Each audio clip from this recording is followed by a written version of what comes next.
Hello Internet, my name is Taliesin. And I'm Evitel, and welcome to the Weekly Reset. Taliesin and Evitel's Wondrous Wisdom Show. Bringing you all the latest WoW news and knowledge because... knowledge is power. And I've got to say, Evitel, I am especially looking forward to this episode. In fact, I've been looking forward to this all week, because I seem to remember you telling me that you'd have something pretty special for me today. Well, I certainly do. Are you ready? Yes, I'm ready. What is it? Okay, this week, I want you to do the dishes. What the fuck is this?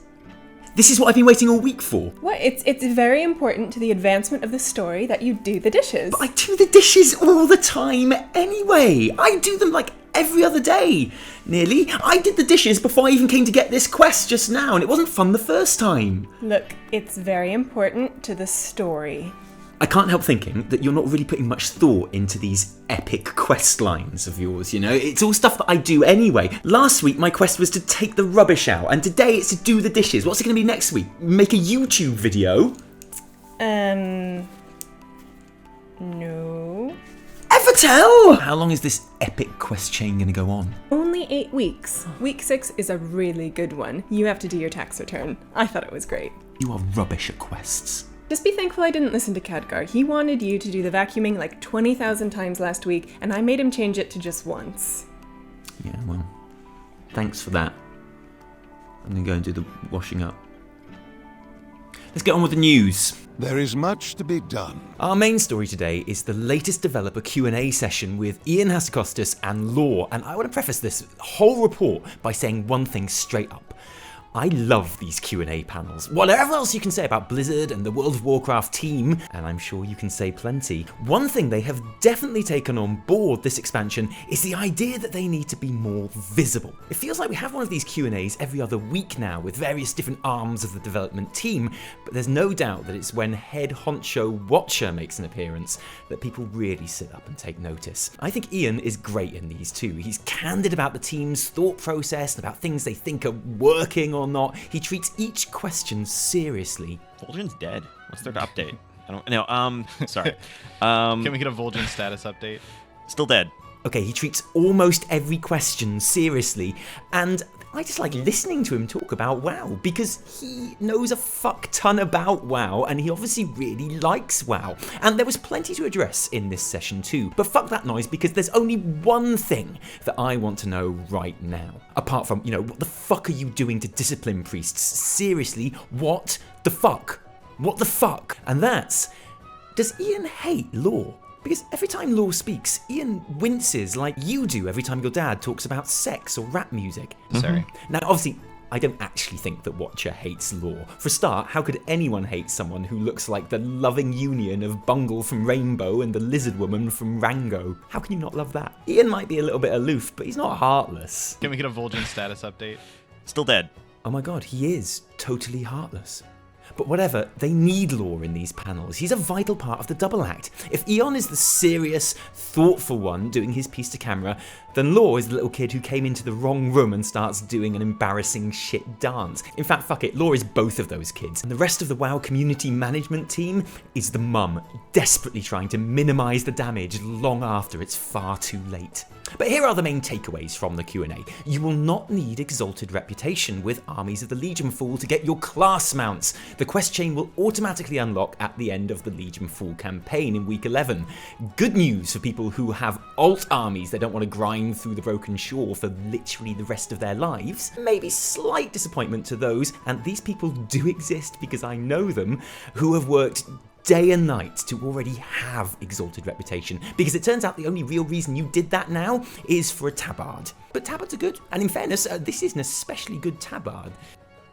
Tomb of Sargeras is not the final raid in Legion. I think this is the first time Ian has officially confirmed that there will be a raid zone on Argos in patch 7.3, so that's nice. But I don't think anyone is really surprised, are they? It's kind of like when Rob Halford revealed that he's gay. It was good to hear, but it didn't exactly send shockwaves across the globe, did it? There was no one who said, "What the fuck? Rob Halford is gay? This changes everything." Now I don't even know what the lyrics of Hellbent for Leather are even supposed to mean anymore. The team wishes they'd add added more small requirements to the Pathfinder achievement, yeah, that would have been good. The Black Temple raid is going to be tied to Burning Crusade time walking weeks, which is good news. And they'd like, ideally, to have a raid attached to every time walking week, which is brilliant news. Ian then went on to ask what time walking raids we would like to see in the future, which again isn't really going to throw up any major surprises, is it? It's like asking the makers of Fast and Furious if they're planning any sequels. Oh, and Law doesn't know how legendary drops work. Spec drop chance change that happened in 7.2 is going to help with this as well. So if you... Nope, not at all. I'm confused. Which again surprises absolutely no one, least of all Ian Hazakostas. Sorry. For me though, there were two main talking points from this Q&A. The first is in regards to time gating and what Ian called the world story of the Broken Isles. This is a big, emotive subject and it's at the very root of what a lot of people's problems with patch 7.2 are. Now Ian acknowledged here that there is a lack of overall progressive story content on the Broken Isles. There was, a gap in terms of just core bread and butter story questing to do just as part of the zone itself. But the things that were designed to be filler now end up being the entire sort of back end of the progression. Why do we end up in this situation? And that's something that that ultimately that rests on my shoulders. It's my job. I can take personal responsibility for not planning the content as well as we should have.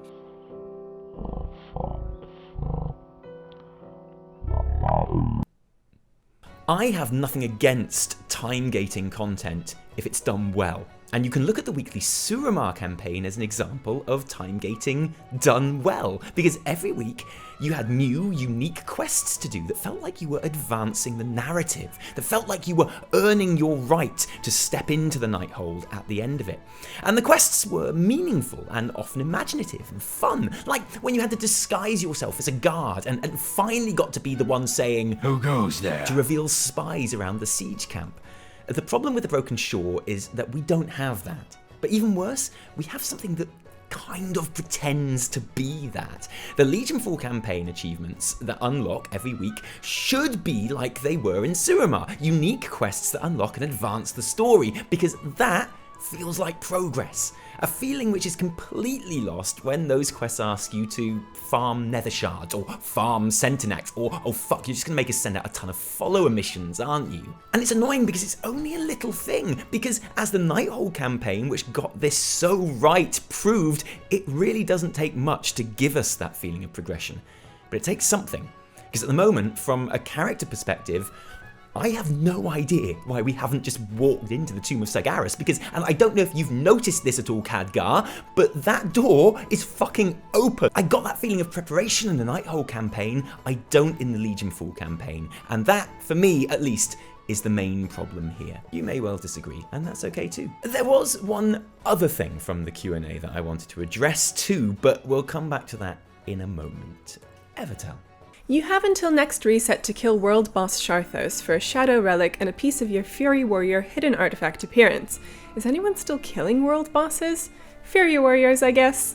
But something we all got the chance to enjoy this week is Volunteer Guard Day. This micro-holiday is happening on Friday, as in right now as we record this, so chances are that it'll be totally over by the time you see me on your screen saying these words that I'm saying right now. Sorry. It's a micro-holiday, it's a one-day thing. But Volunteer Guard Day allows us to salute a guard in a major city and be granted that guard's appearance for 24 hours. Now unfortunately, it doesn't give you all of the amazing powers of city guards, so people can't click on you to get directions to the auction house, which sucks, and believe me, I tried.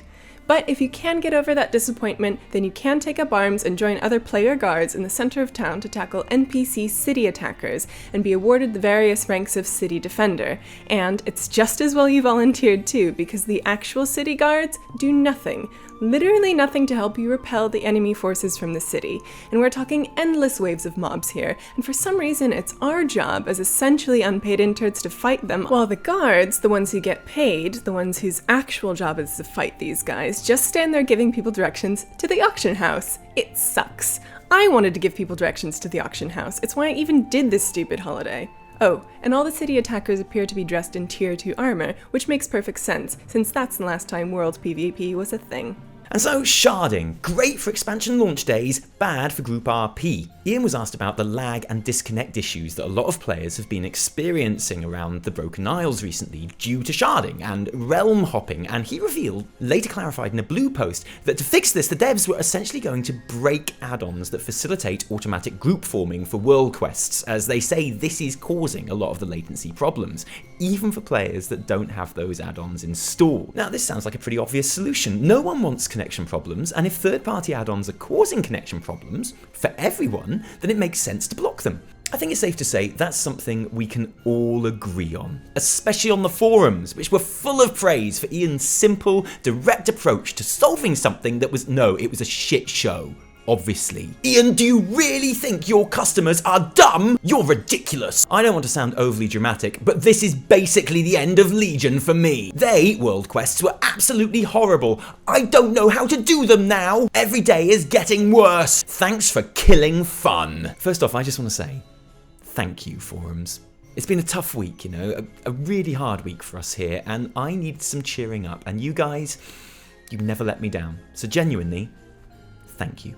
People are upset that now, if you want to form groups for world quests, instead of doing it automatically by pressing a button on an add-on that literally causes lag on a server for everyone, they're going to have to press a button on the UI instead. Because that's what's so great about this. It's a function which is already in-game and works just fine. Not for every single Kick Some Squirrels world quest, admittedly, but anywhere you might actually want to team up, Blizzard already give you the option of joining a group on the group finder with one click. I hardly ever bother because I'm such a badass, but I decided to test it for you just to see if having to use this piece of shit tool was really going to ruin your game. Start the clock.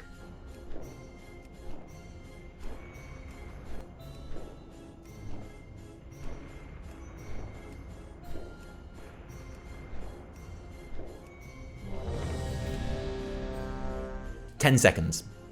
Doesn't cause lag to everyone on the entire server. Thanks for killing fun." Of course, the reason your newly broken add-on like World Quest Group Finder was causing realm-wide latency and disconnects was because people weren't really using it just to join groups for world quests, were they? People are abusing that add-on to constantly server hop, either to complete world quests without actually doing anything at all, or to farm chests for Legion 4 supplies. It's shit. It's not what the add-on is designed for, as any warlock trying to complete their Order Hall daily scenario and getting group requests from druids and rogues will tell you. And that's before we even get to the thought that many people who are upset that they can't bypass playable elements of this game will then go on to complain that there's nothing to do in 7.2.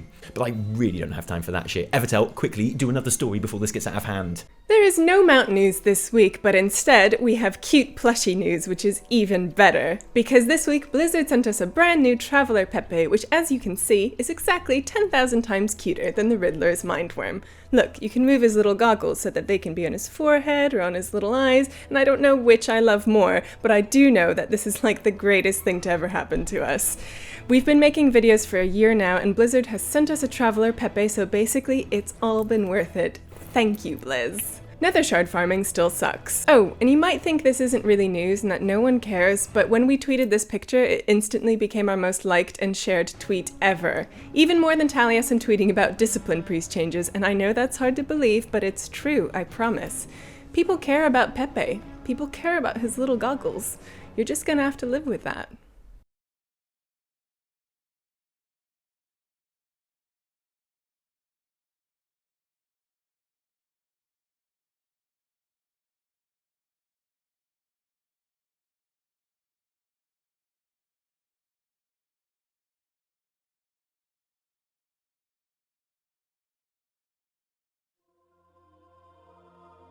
Hi Taliesin and Evitel, Hayven here from Hayven Games. I would like to talk a little bit about Thaldranath, you know, this big island that was going to be just off the coast of Suramar. Now, when the alpha testing for Legion began, all of the other zones already looked amazing, but Thaldranath was just a flat surface. As the alpha went on, Blizzard basically didn't do anything to it, and then, without any warning, they just removed it.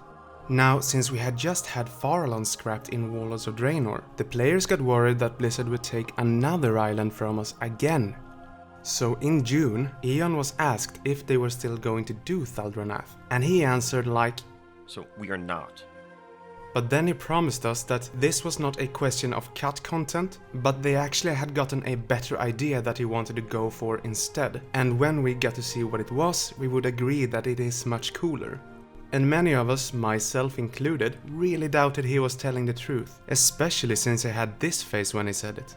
But now, when we know we are going to Argus, and that this was probably what he meant, I just want to say I am sorry I ever doubted you, Eon. You were right, this is much cooler. But anyway, that's all from me. Take care, Taliesin and Evitel. Bye!